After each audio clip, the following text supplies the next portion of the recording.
All right, so we're going to start off with the positive side of things and really talk about why you find this field a rewarding field. And I've heard you all kind of say, it's contributing and giving back, and also about, there was a person that influenced you in your life. So I'm going to start a little bit with Lily. You talked about Doug being your influence, which is wonderful. But you also went to a school that has a very well-established and robust program in long-term care administration. What about your program as a student really made that positive experience for you and helped you get to where you are now? I would definitely say it's the people.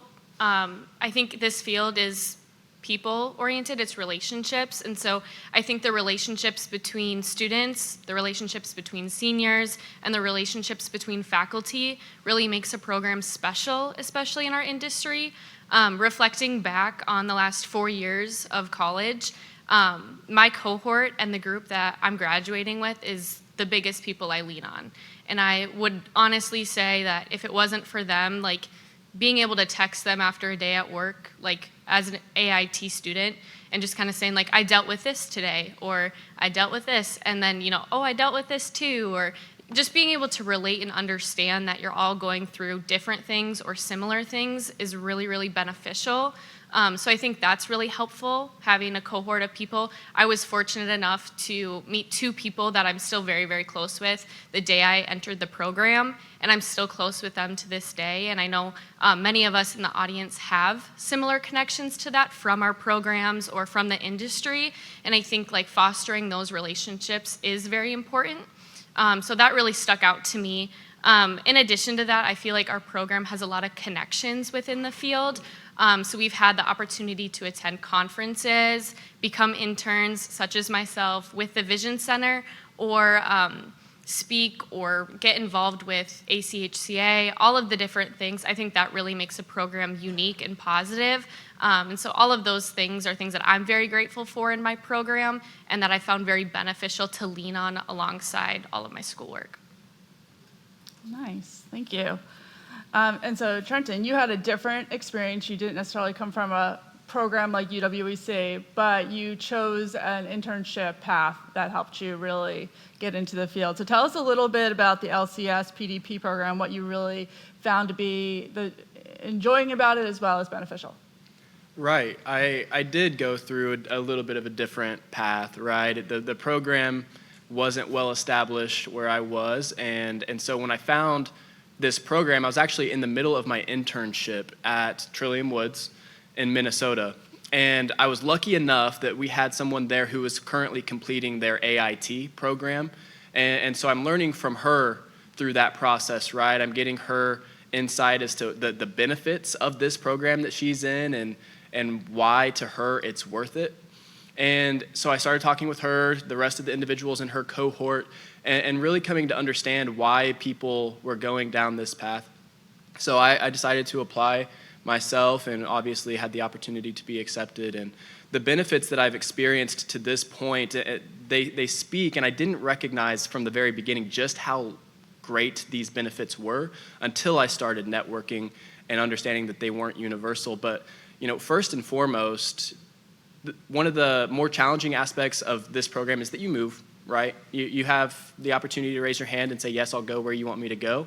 But this program is one of those that reimburses you for that, right? It's a paid program. As I have gained more experience, I've gone to Indeed and I've gone to other websites to check out other AIT programs, not because I was interested in them, but because I wanted to see if the stories were true. And there are quite a few out there that say, it's not paid or it's $10 an hour. And I didn't have to fight the battle of can I pay my bills or can I do this program, because I was able to do both.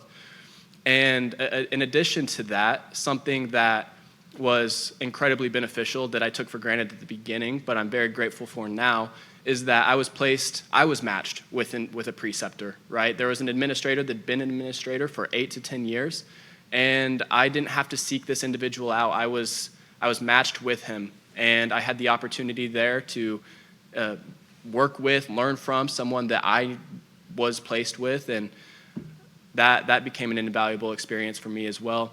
And then lastly, to Lily's point, it's the people, right?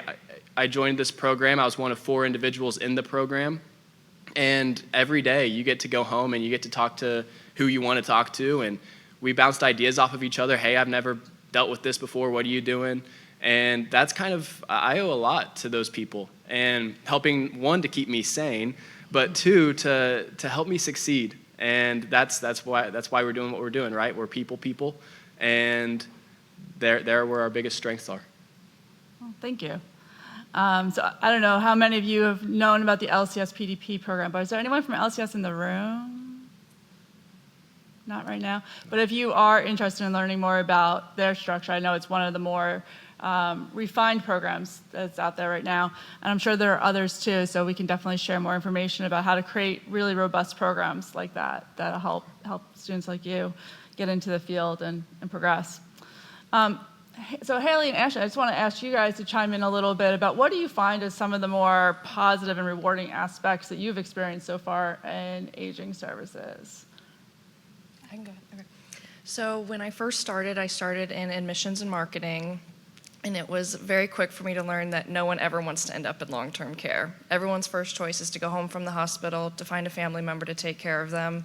Nobody wanted to end up. And so it was really hard for me to sell these buildings and then take them in and see them kind of struggle in long-term care. So I was able to switch to social services where I really got my niche and then decided that I was going to be an advocate for these people in every aspect that they needed. I found that even in the morning, like how they got their coffee, that could make or break their day. Like it was little things like that. And teaching them that, if someone does miss your wound care, like talk to me and we'll get your wound care done. Just a true advocacy for them. And through that, I've built the best relationships. A lot of them are not just like patients or residents to me, they're family. I really would go out of my way to do anything for them. So definitely the relationships I've built have been awesome.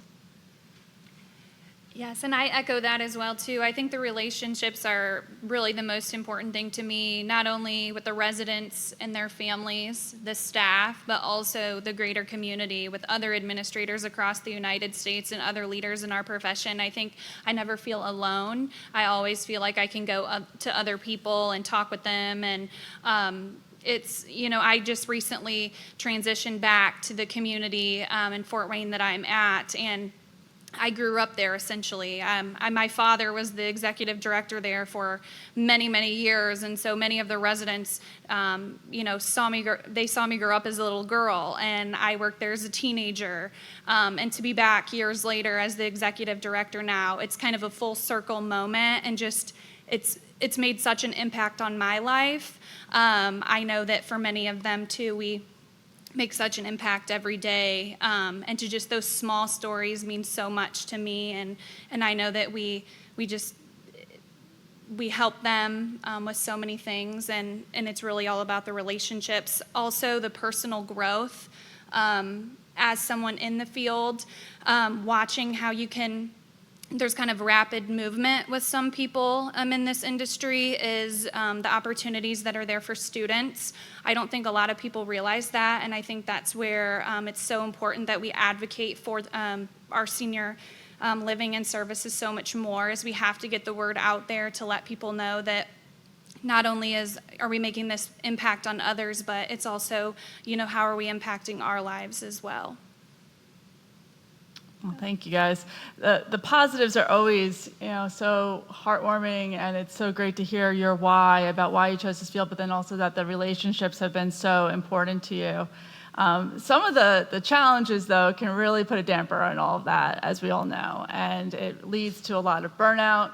We see it amongst administrators, not just in your cohort and in people coming right out of school, but we see it all over the place.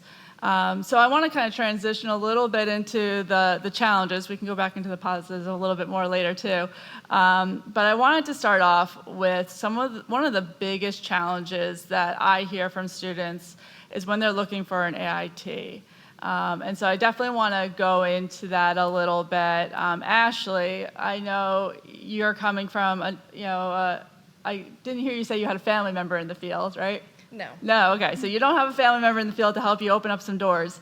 So what was your experience in finding an AIT, and what advice do you have for any of the providers or the organizations in the room about opening doors for students when they're looking for an AIT?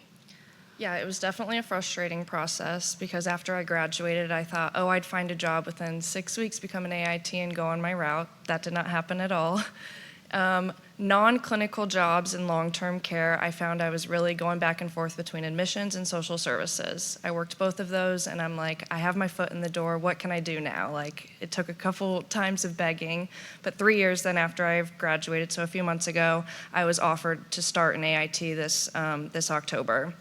So it took 3 years, which was kind of a frustrating thing, but I think just being able to open a door so then someone can get their foot in the door at your building, whether that is, having them work at social services or admissions, something to just kind of grasp what long-term care is like is nice, or just more opportunities for administrator and trainings. I know it was hard finding a preceptor, so maybe kind of opening doors for more administrators to be preceptors for those that would like to take in an administrator in training.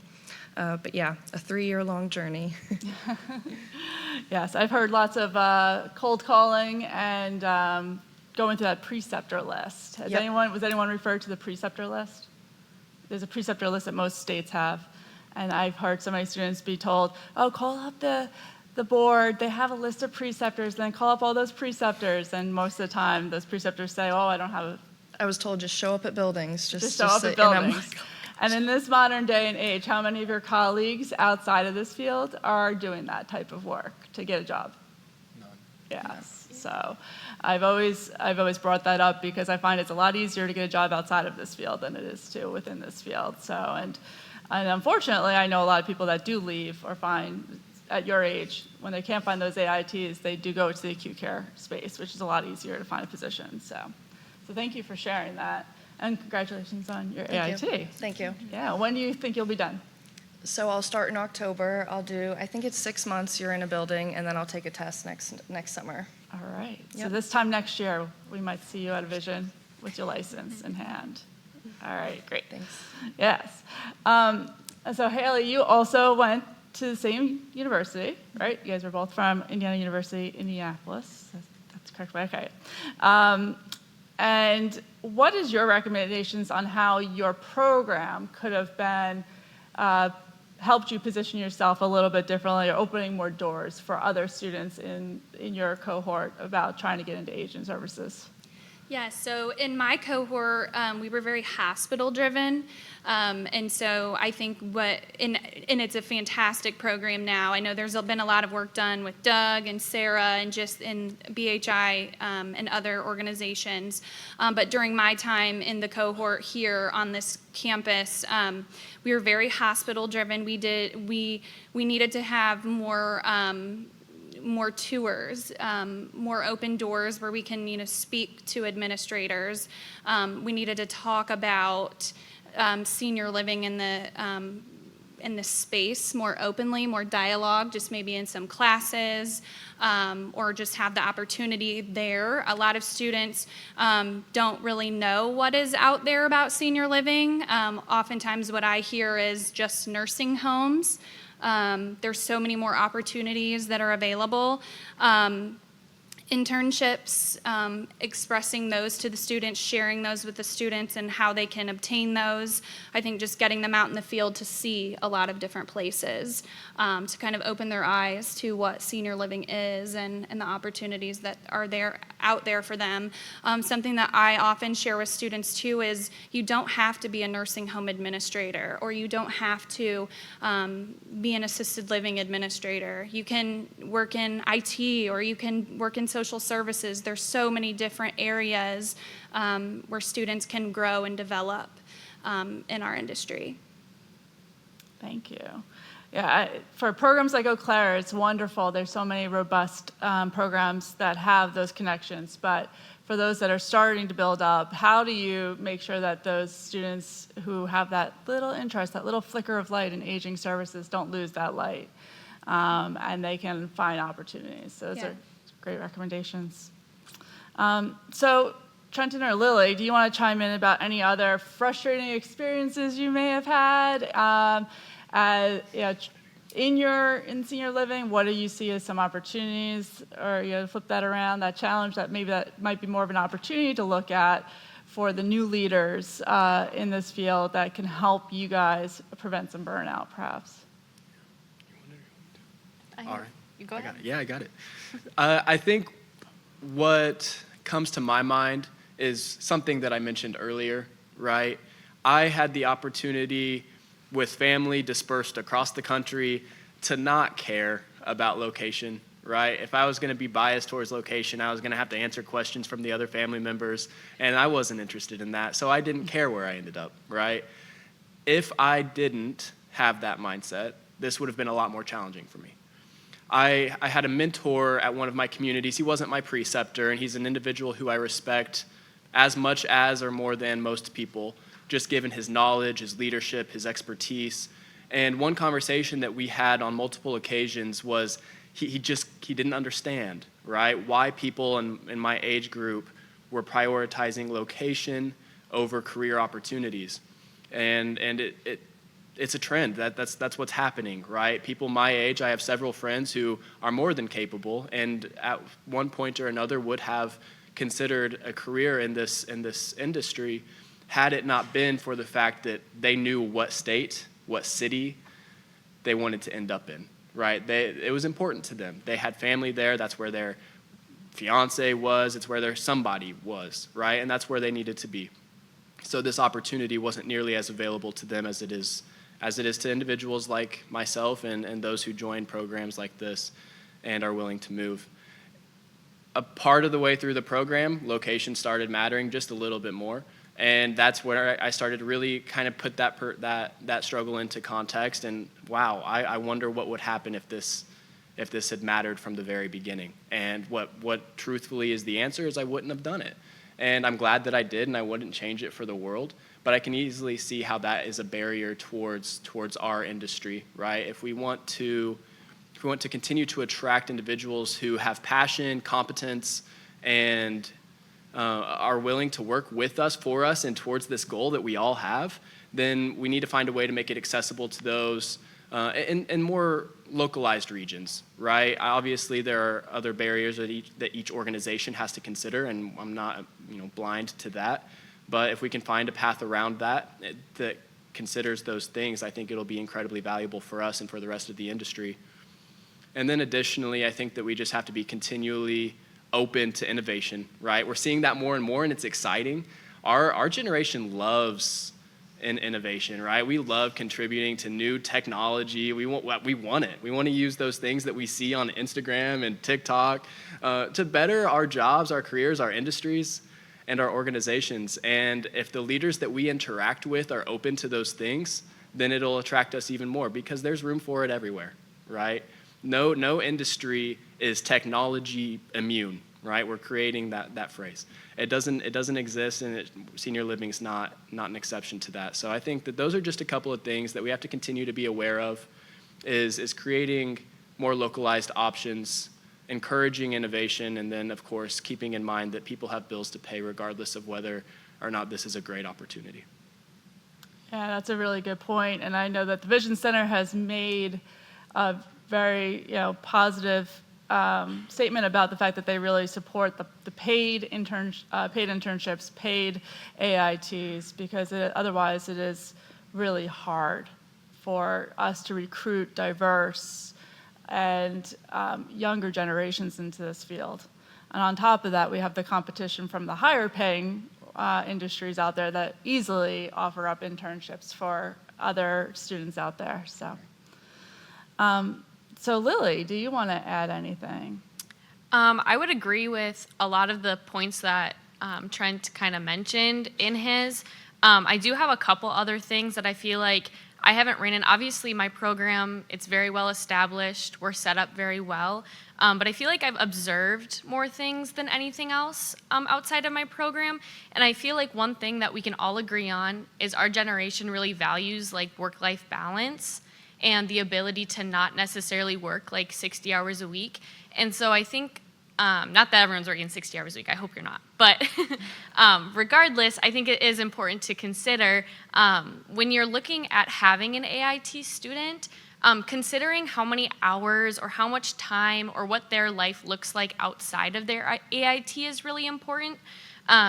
I've ran into some of my friends that are on their AITs where their preceptor is working, 60 hours a week, and they feel like they need to match that, and they feel like they need to stay, and they're burning themselves out really easily. And so I think just keeping in mind and helping ensure that the student does set boundaries with that and kind of say, I put in my time. If this is important for me to be here and something that I'm going to take away from, I will stay.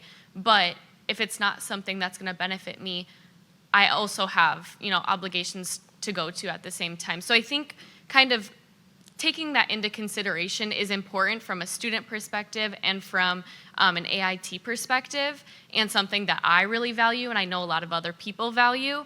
And then more than that, something else that I feel like I've observed in the field as well is a lot of times I get the question of like why I'm doing this, or like something about COVID. That tends to be like the trend of like, why would you do this? And then COVID. And I think something to consider with that as well is COVID was a big part of my life. COVID was 4 years of like the 21 years I've been alive. That's like a fifth of my life. So all I've really known in high school and college is COVID. I'm very adept to the regulatory environment.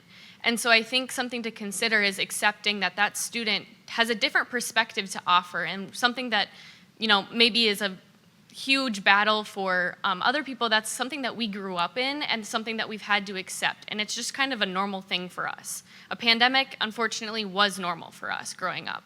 And so I think remembering that at the same time is important, that, we have different visions and values and kind of things that we look for in an AIT and different perspectives to also offer, just kind of to add into that. So I think just kind of shifting your perspective and remembering that we are here and we're excited about the field, and a pandemic didn't scare us away. So I don't think an AIT or something else is going to really change that either. I think that burning passion still comes from somewhere, even in the midst of a pandemic. So Well, that's really interesting to hear you say that that's kind of like your norm, is living in a pandemic world from those formative years that you've had. And I think that's really important, not only to consider, because we do talk about that. I was in the pre-conference. We talk about that a lot when it comes to, how do you teach someone who's been online learning for most of their life or have gone through the pandemic, but also for providers when you're hosting an AIT, thinking about that differently, about, you have all lived through a pandemic for a significant portion of your life, and how does that impact you or not impact you? It's just very fascinating to think about it in the organizational setting. I'm sure there's a lot of organizational psychologists out there who are looking into that. And so, Ashley and Haley, do you have anything else to add about any generational differences you see in the workforce that maybe are a little bit of challenges, or that could dissuade some of your friends from joining this field? Yeah, no, I think she definitely hit it home with the pandemic. I think people think about the pandemic as just like this worst time ever, and as it was such a learning and growing time in the buildings. We were able to completely change how we did day-to-day life. So I think if us learning during that time, we can adapt to anything then. Like, if we can survive this pandemic, we can handle anything that AIT or being an administrator would throw at us. So yeah, she definitely hit it home with the pandemic stuff. Yeah, and my final thoughts on that too is, we know that the pandemic made an impact on all of our lives, especially in the senior living industry. And I think just, getting students out there and having them see now how things are and what the differences are, but how things are okay, I think is what's most important. And then as far as the intergenerational relationships. We see that in senior living. I know that's one of the most rewarding things to me, is that I can work with individuals of all ages, from staff to residents, and myself being young. I think that is just one of the really great things about working in our field, is we work with people of all ages and get to have the unique challenges and positives and really good things when we can meld everything together. Thank you. All right, before I open it up for questions from the group here, I do want to ask each of you to share kind of where do you guys see yourselves in the next few years? After you get your license, or if you've already had your license, what do you see your career path being in the near future? I just became the executive director at the townhouse in Prairie Landing in Fort Wayne, so I hope to be there. Thank you.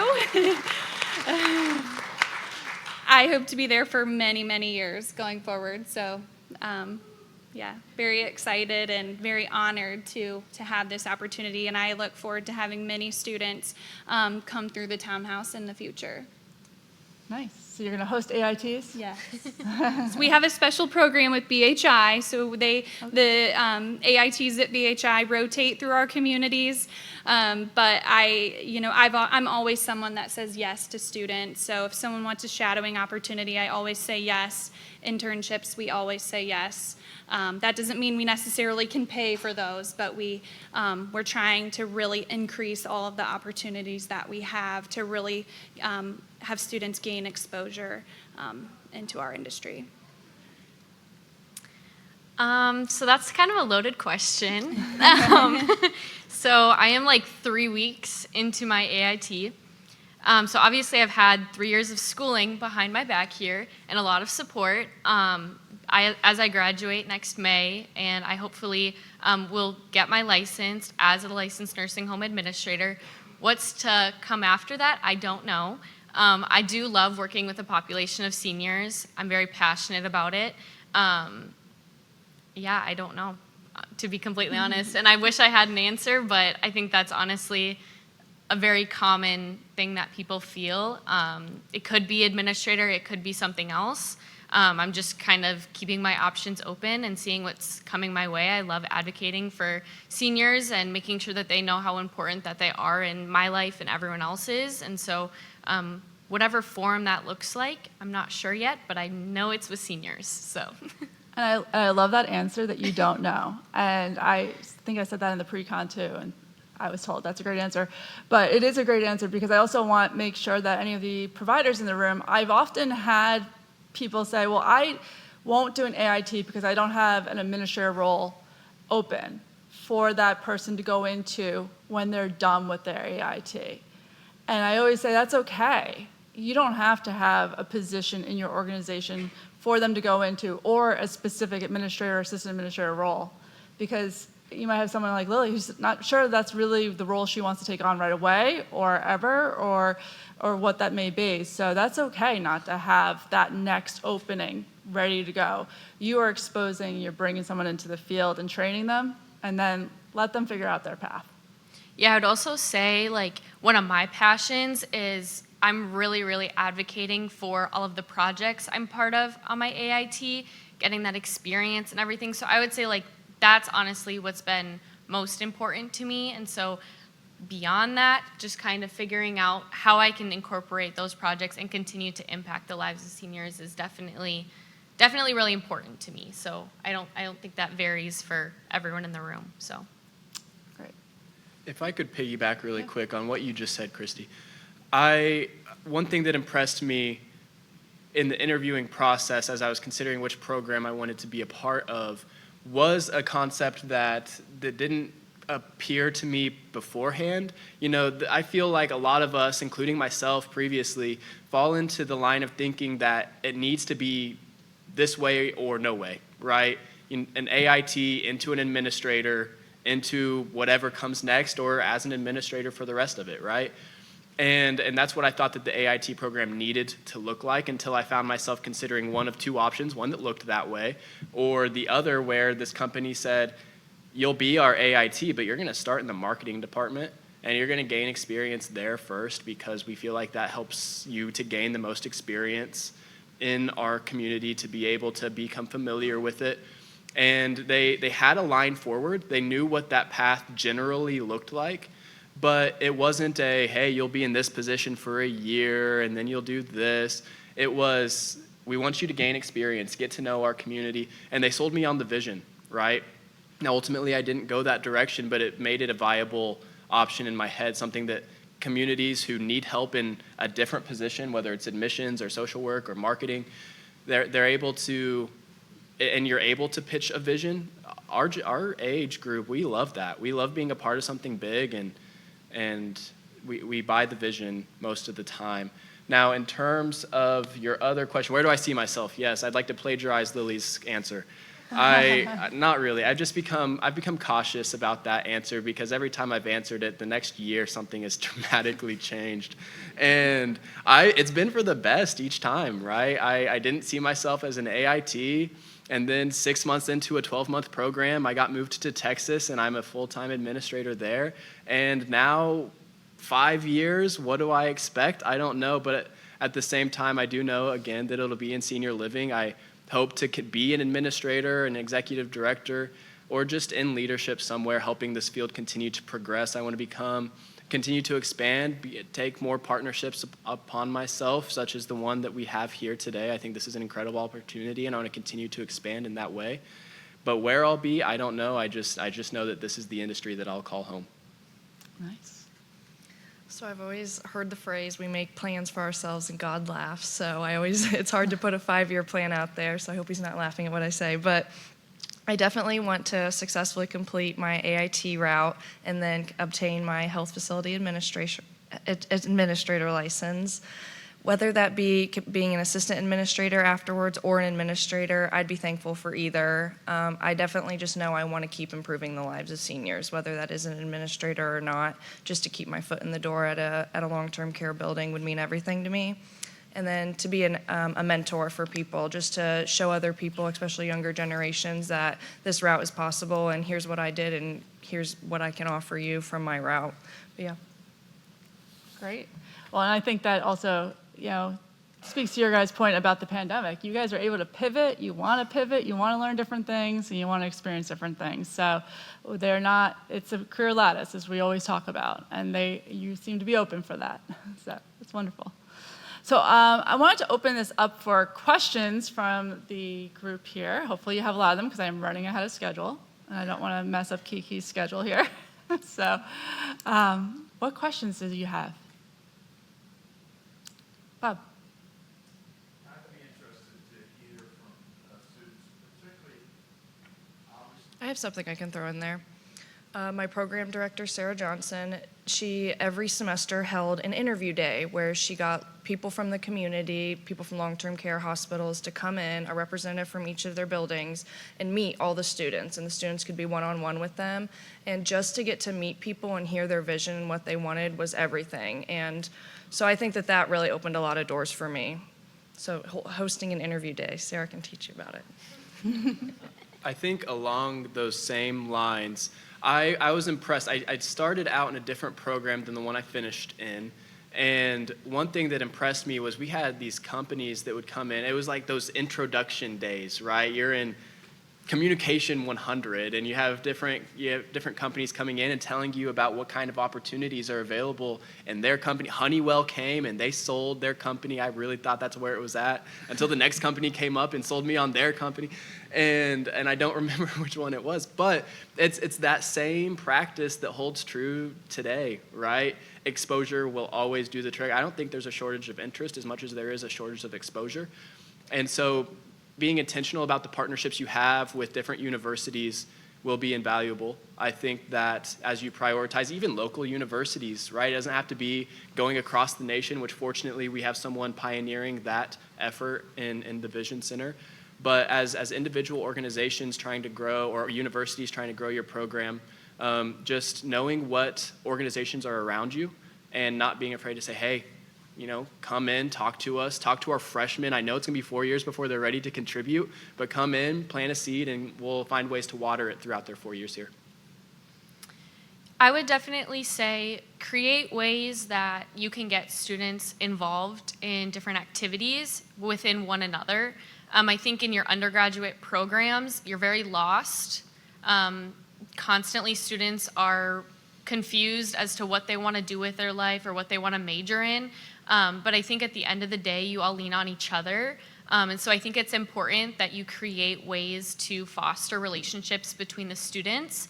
But then also create ways to see where the growth can be. So I know many of you in the room, I met when I was a freshman, and that was through Doug Olson. And so I think that's really cool that now I get to come back and I get to speak and I get to talk to everyone about, the experience that I had. Peter Shuna sat me down and definitely gave me a talk, and I'll never forget it.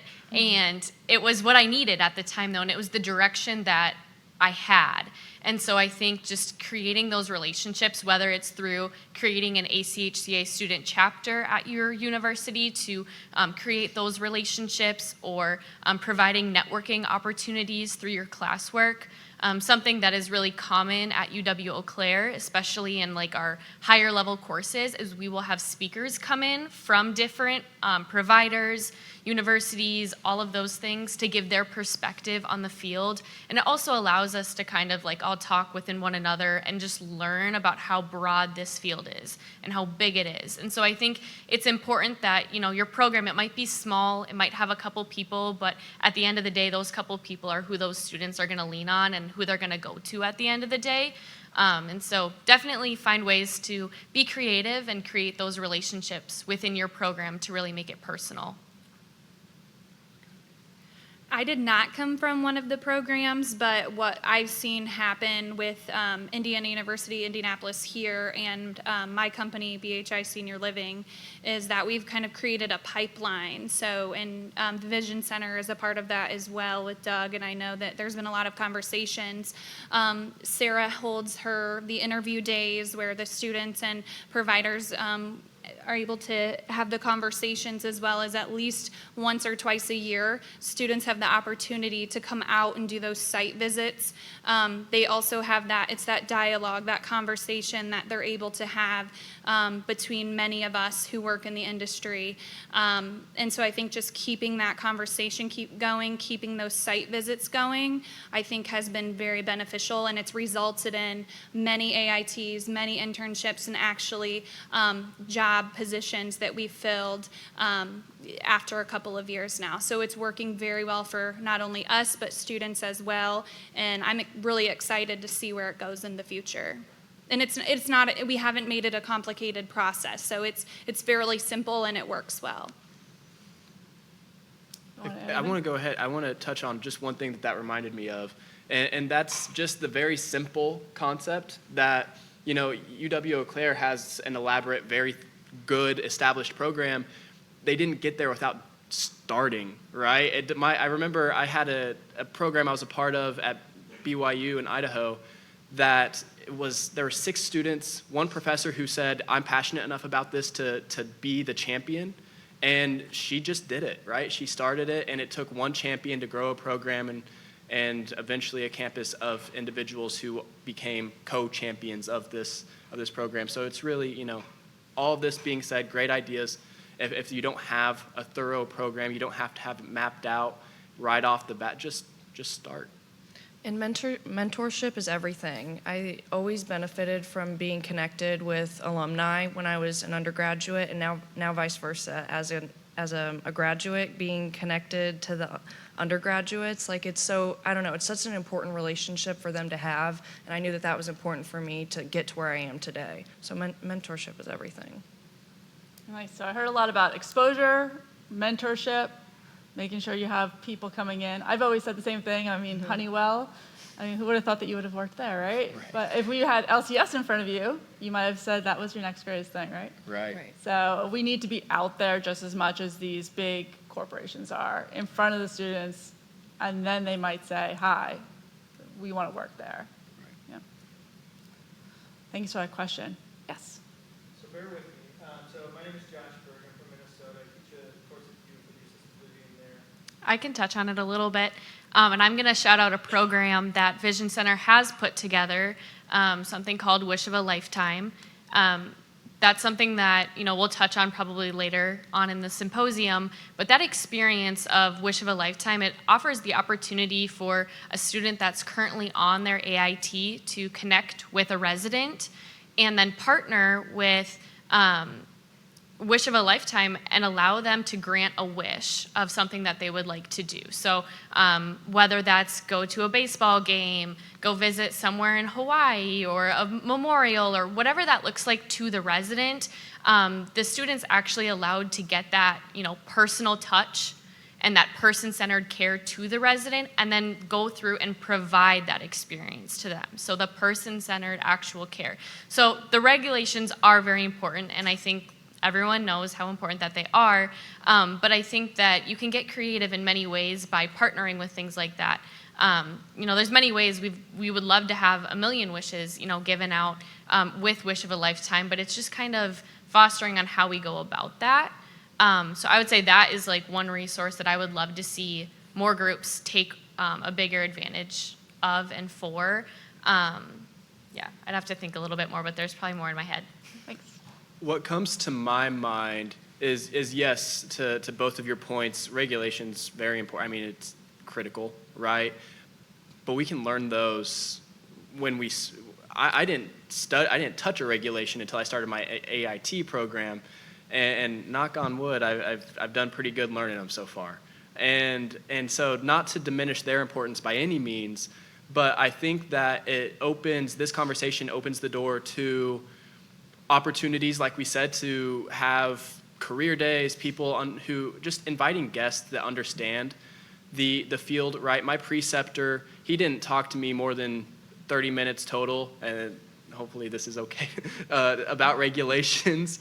It was more about exposing me to what a leader is and what our job as a leader is. And it's, yes, to be familiar with those regulations and what keeps our seniors safe and healthy, but it's also to inspire excitement and innovation in our workers and to continue to attempt to retain them in those ways, right? So I think as I look at not coming from a program like Eau Claire, I think that what comes to my mind is just pulling from the field around you whatever resources you may or may not have available and allowing those experts to come in and speak to that.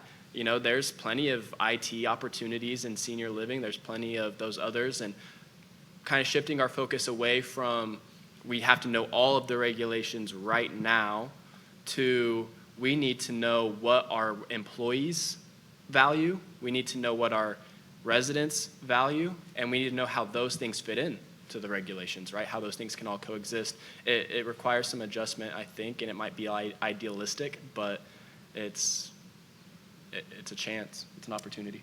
I would just say, too, something I learned in residency already is there's a great thing called Appendix PP online, and there's a great thing called Control F. Yes. And that's really helpful. And so for somebody that does not know the regulations, that's coming into the field, that is my best friend if I have a question about regulations. And so granted, yes, that's in my coursework and it's something that I learn about. Teach the students just to do that. It's so much easier. I'm not going through the 860 whatever pages of it, but I think that's just important to kind of like reiterate that students do, they know those tricks and they're doing those tricks. And so the regulations are actually coming, I feel like, quite easy to us compared to maybe what they were before. And so finding ways that you can teach them the really important regulations and where to find them, but then also here's the opportunities where like you can fit in a little bit of this, or how you can kind of pivot your organization. Or if you have an issue, we had an issue where someone wanted more seating, but it was in like a area of an exit, and we got cited on it, and we said, nope, you can't have it anymore. Well, what can we do? What can we do to, help serve that individual still? Where can we provide that area somewhere else? So give your student that opportunity to think about it. Look up the regulations. See where they can do that. Give them that project and challenge them in that way, because you'd be surprised. I mean, you can always just check and make sure that they're doing the right thing, but those are ways that you can teach them, this is the regulation, this is how you follow it, but how do you pivot yourself into making sure that you give that opportunity to?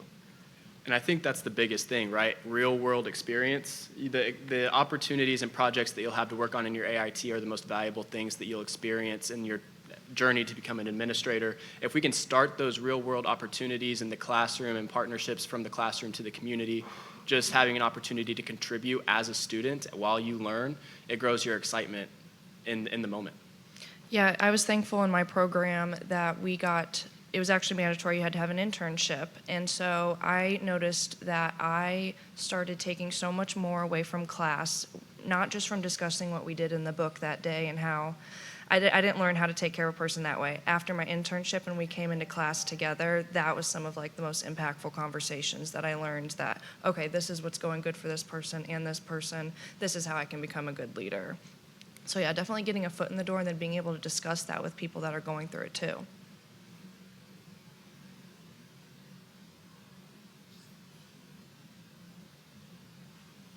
Yes. I spoke with another person that works with the Vision Center earlier this year, and that was a topic I had the opportunity to reflect on, is how do we expand interest in the field, right? And my answer was that we need to start before the university, because I knew, myself and my roommates, friends, we knew where we thought we were going to end up by the time we got to the university. But, and whether some of us were right or wrong, I clearly was not right, we still had our minds semi-made up, right? And those formative years, whether it's in high school or you're exposing, yourself in the industry to people in preschools who have the opportunity to come to your facility and read books to individuals with dementia.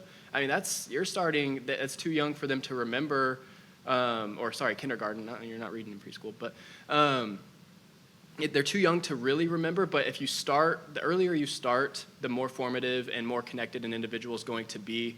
And if we can find ways to say, hey, to reach out to a school, whether it's an elementary school, a high school, and say, how can I serve your students?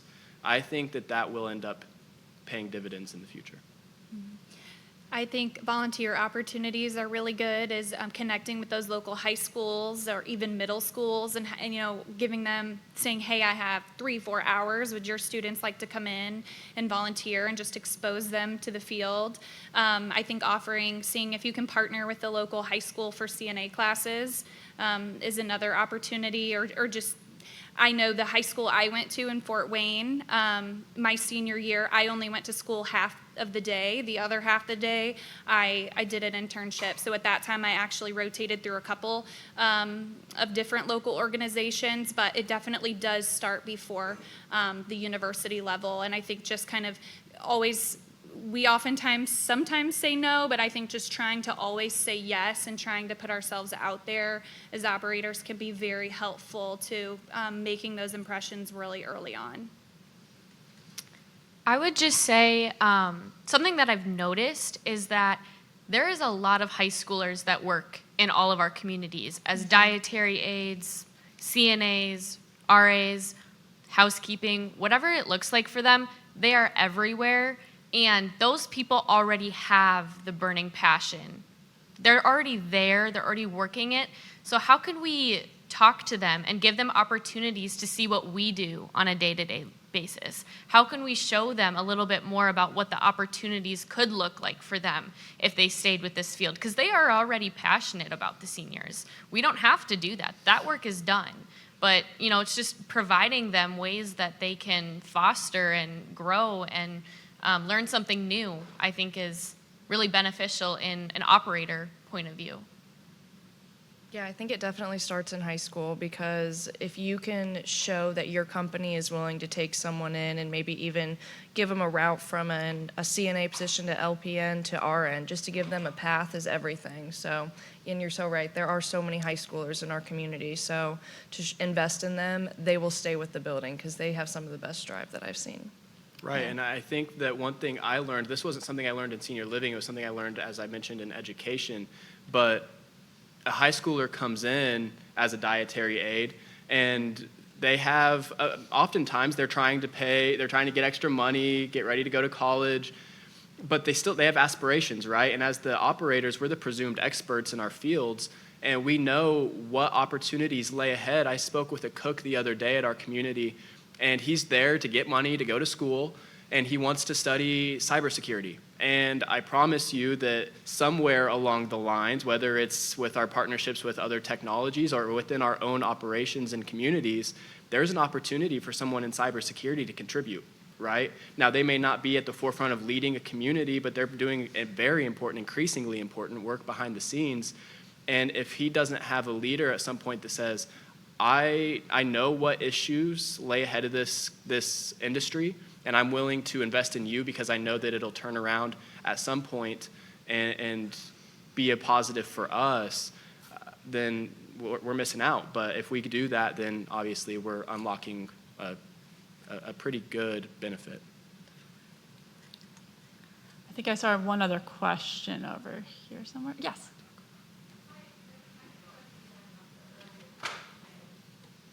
Actually, let me think on it if anyone else does. Okay. Yeah. Yes, again. I love one-word answers. And then I ramble. But I do think so. One of the valuable parts of the AIT, especially here in Indiana, I can speak to is that you are required to spend time in every discipline, right? So yes, I had the education from university to learn about financial accounting and managerial accounting, and those things were good and important foundations. But I think ultimately what helped me the most was the time I spent with our accounting department, with our executive director, with our administrator to ask those questions and to say, well, and to ask them what questions do I need to ask, and to learn how what I learned in school applied to what I wanted to do. And you know, it does take a certain level of ownership, right, as on the AIT's part to say, I want to learn and I understand how important this is. But from an organizational standpoint to say, hey, as you come into this, know that there are a few things that are exceptionally important, and financials are one of them. It'll do that person a big service. No, yeah, I'm glad you said that actually, because I think that's one of the coolest things about the AIT role is that you get to spend time in every department in the building to learn what really brings it all together as a whole. So I would say just not going through, I haven't been through the AIT yet, but knowing that that's what you go through during it, I'm actually looking forward to that because I know that that'll be a big thing of how you learn how each department is so important in making the whole building function. Yeah, I would agree. Obviously, my program is very set up in a way to set you up for success as an administrator, and so I think that they've really worked out a lot of the nooks and crannies, and if you have the opportunity to learn from a program similar to Eau Claire's, whether that's Eau Claire's or a different program, there's many amazing programs out there that, you know, isn't just Eau Claire. But I do feel like if I wanted to be an administrator, I would be set up for success with the right support and with the right tools. Yeah. And being a licensed administrator myself, my master's degree was, extremely valuable. My AIT was fantastic, but I think the knowledge that I have today, really that MHA set me up for great success in my role. And the AIT program that I went through was about a year long, and we really kind of get to the roots of everything and learn. So I kind of was able to have both of those experiences, and it really set me up for success overall. Really good comments on that. And I think, you know, the compassion is something you can't always teach, but the finance, you can send students back for the graduate degree to make your organization set up for more success as well for the future. So.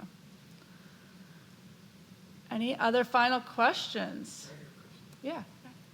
Keely, can you expand on that discussion about the master's degree program a little bit?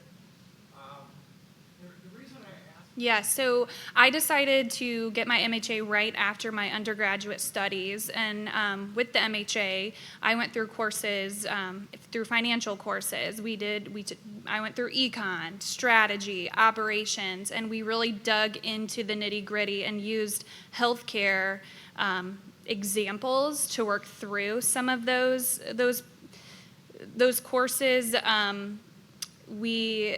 I think it's really important just because we would have real life examples that we would get to work through as a group and get to work through with professors. And it was in the time of COVID. I started in 2019, so we were in person, but then we were virtual. But overall, I just had a lot of opportunities to continue learning from the MHA. Now we have a lot of learning opportunities through the college and different conferences that we go to. And just some of the different individuals that I've talked to over time, I think I kind of am, there might be a couple of things that I don't struggle with because I've seen budgets before and I've worked through those with professors. Great questions and great answer. So we got 4 more minutes. So Donna or Robin.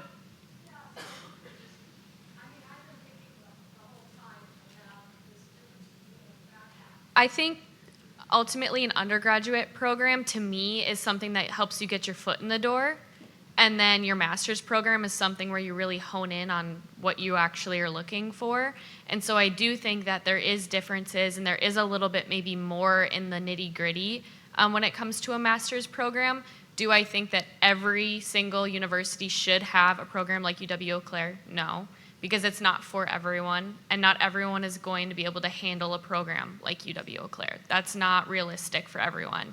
I came out of it from high school. If I was 25, married with kids, not happening. And so I think you need to have very strategic programs that are based not just on, how comprehensive can we make this, and, what is realistic. And keep it realistic and different with each of your programs. I think that's what's going to make everyone very unique.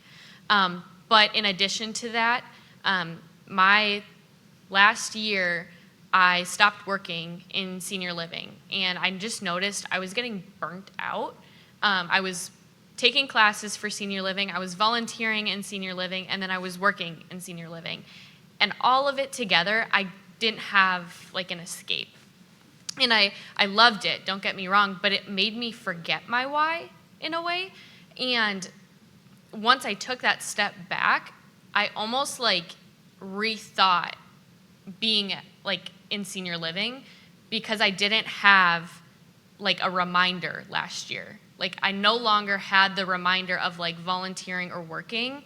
And so I think in your programs, if you can find ways to keep them, remembering their why as a student, I think that's really impactful. So whether that's, you help them find ways to volunteer or require it, or it's an internship or whatever that looks like, I think that's important in both undergraduate and master's programs, because at the end of the day, they all have the same why that you all have. I think for me, I did take a long-term care class in my undergraduate studies. I think that was very important. We really touched on the surface of things, though. I think it's important to really give students a good look at our field and just keep that dialogue going. As far as the master's degree, those examples that we would always use, when we're talking about financial statements or, strategy, can we incorporate, senior living or, long-term care, can we incorporate that into the conversation, into the discussion, and just kind of keep that conversation going to have awareness of the field? I think that would be helpful in my experience, at least. There's a proper order in all things, right? I think that's what you're touching on here. Right. The million-dollar question is, what's that order, yeah? And I think that what we've heard from both Lily and Haley so far is that order, it starts with exposure, right? We can't, if you were to put the intense education right in front of everybody from the very beginning, you wouldn't have much more interest than we currently do.